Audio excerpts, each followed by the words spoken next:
Pour l'instant, on va d'abord se concentrer sur les gros meubles pour les mettre au fond de la remorque.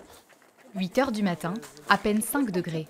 Pas de quoi décourager la quinzaine de bénévoles mobilisés. Le but, c'est d'arriver à tout rentrer, de ranger correctement dans la semis. Électroménager, jouets, vêtements, au total près de 24 tonnes de matériel rassemblé, rien que sur ce point de collecte.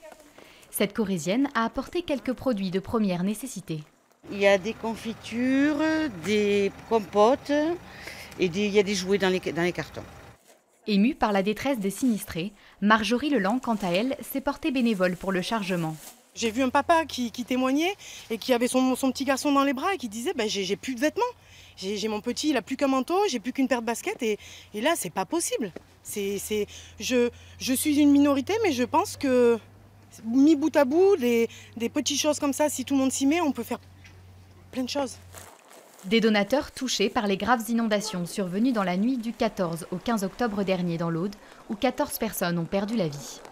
À l'origine de cette chaîne de solidarité, Jorik Cantarel, originaire de Souillac. C'est lui qui a lancé un appel sur les réseaux sociaux. En quelques jours, les dons ont pris une ampleur inespérée. Ça fait effet boule de neige. Donc on est parti d'un fourgon. On s'est lancé un défi de remplir une semi-remorque. Et au final, on part avec 4 poids lourds et puis on va essayer de continuer l'aventure.